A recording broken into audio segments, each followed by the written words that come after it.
Hey guys, welcome back. So today we're going to talk a little bit about tanning hides, in particular squirrel hides.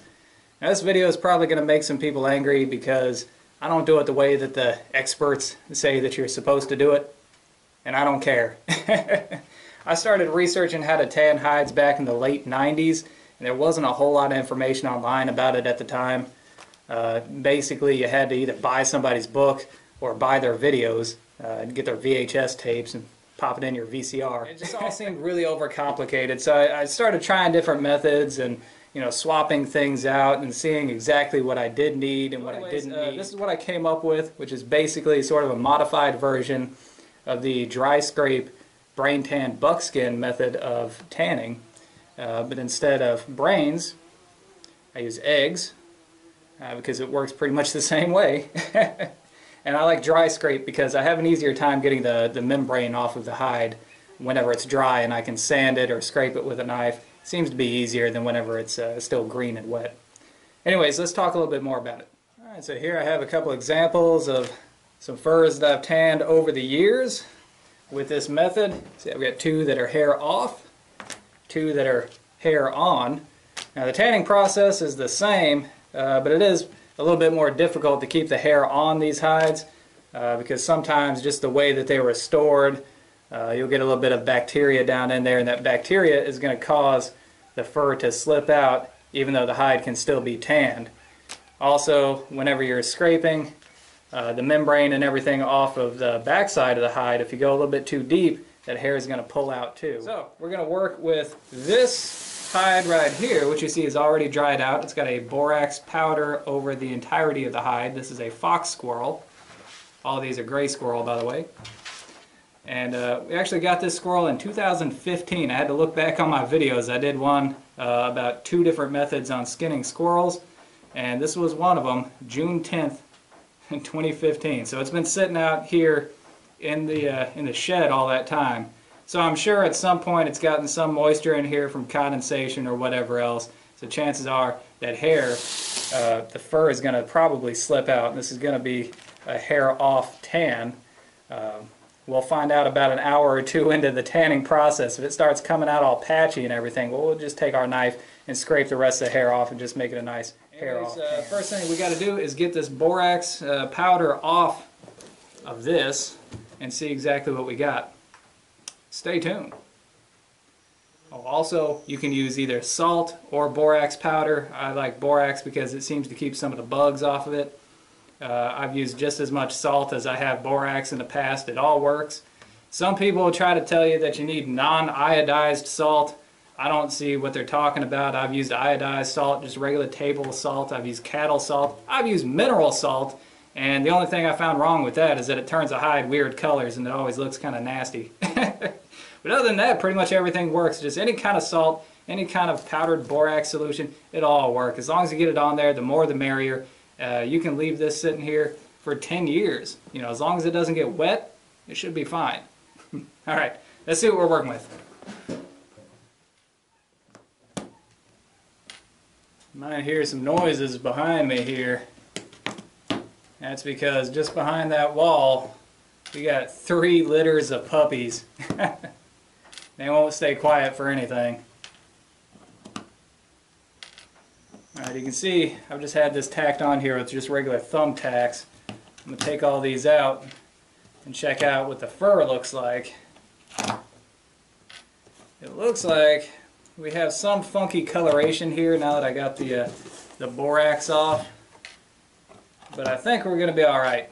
There's one hole in it so far. That might have been our kill shot.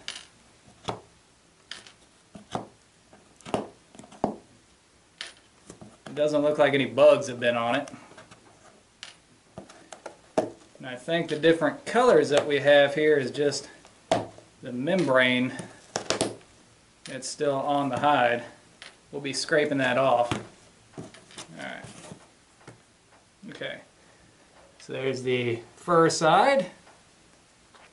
Here's the other side here that we'll be working on. So, there you go. We get rid of the box now. And the first thing that we have to do is, you see these little yellow areas there? That's that membrane. You can see some of it starting to come up.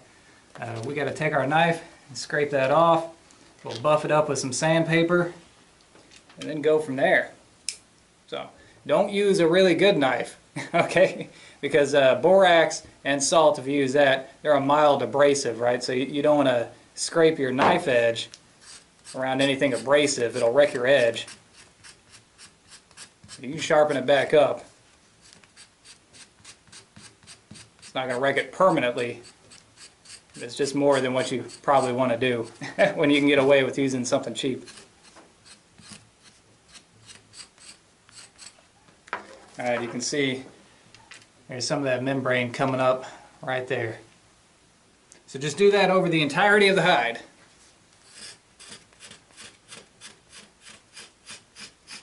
Try not to cut it.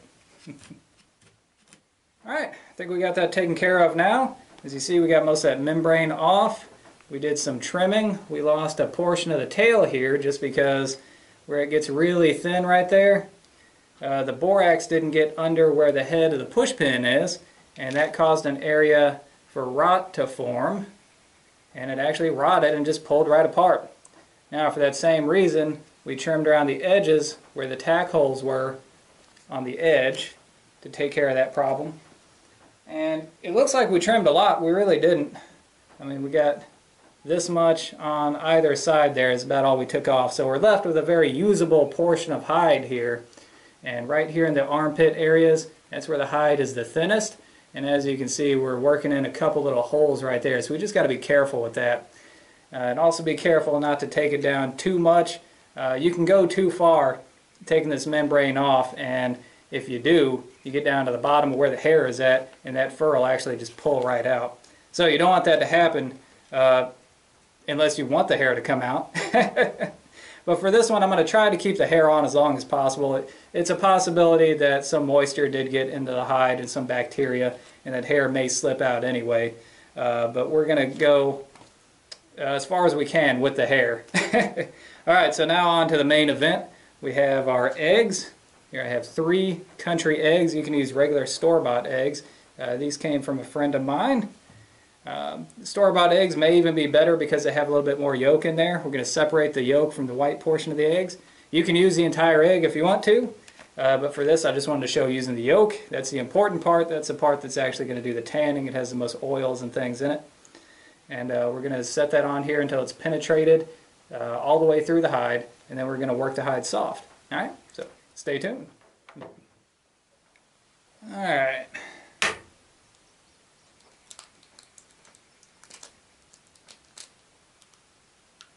Okay. Alright, so this is the sloppy portion now. Got our egg yolk here in my hand. You just start rubbing it in. Oh yeah, this is wonderful. It's all goopy. Gotta clean this table off anyway.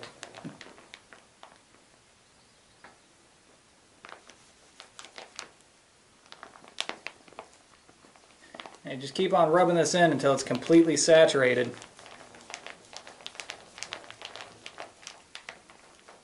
You'll know it's saturated because you'll be able to flex and stretch the hide.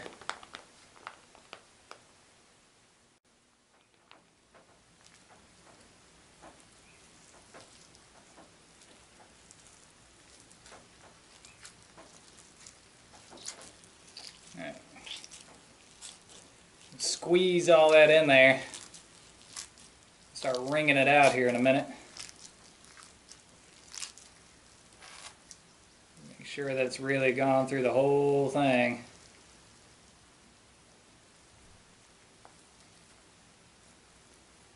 We're getting there. It's not quite stretchy yet, but it's very pliable.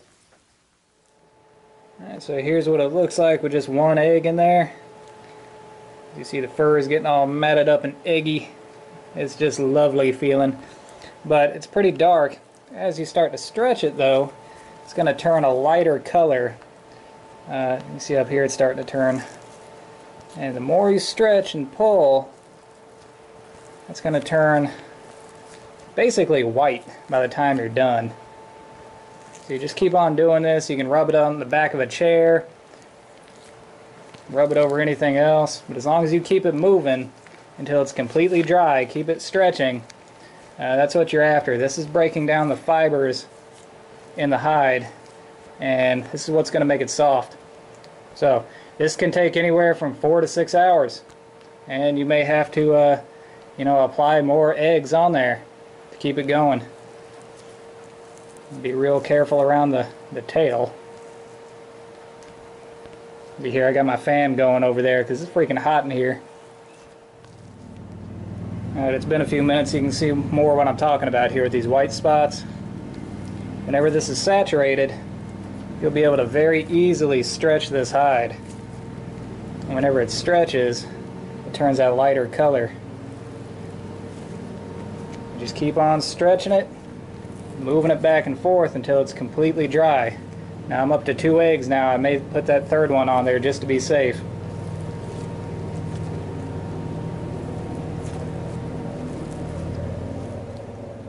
Alright guys, it's been about 3 hours and it's not perfect, but it's dried out now.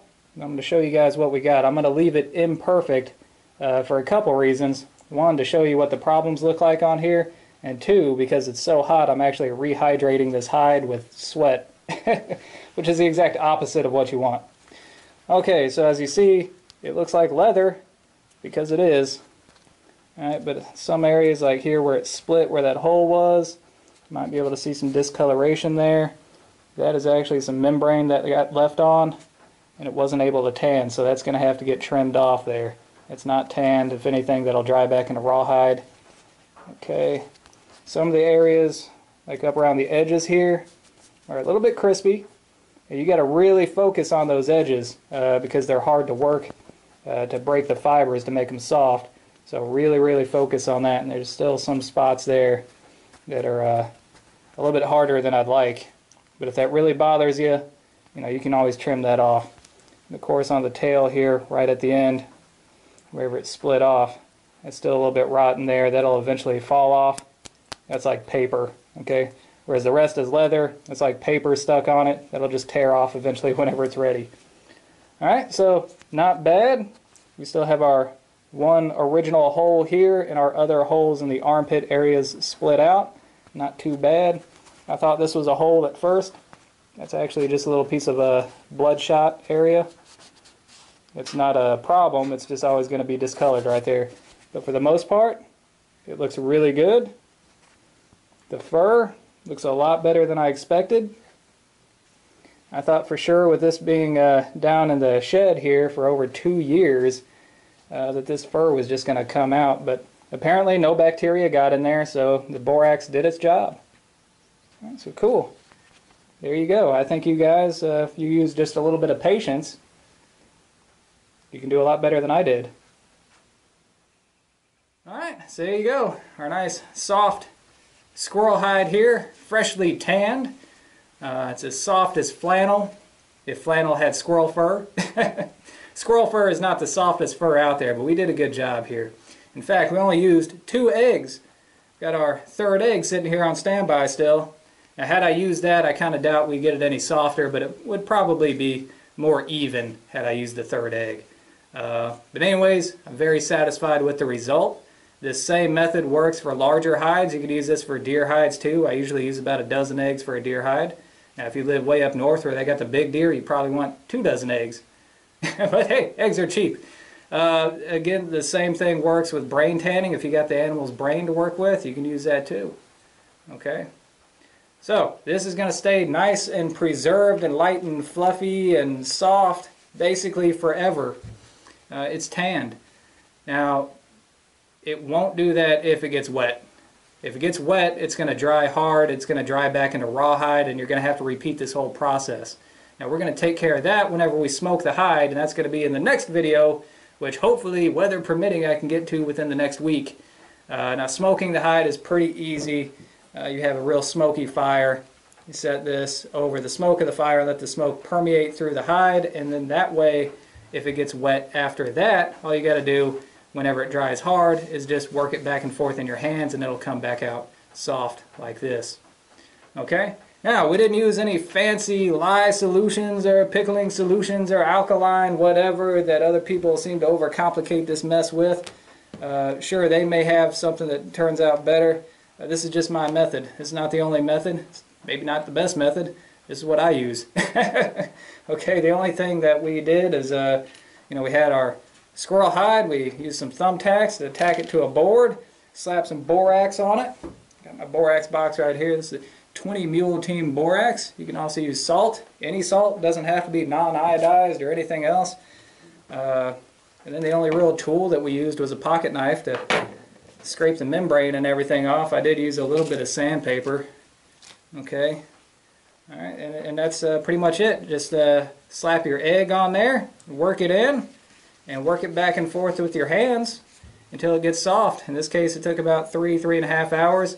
It can take anywhere between that and 6 hours. If you got a deer hide, it may take 8 hours.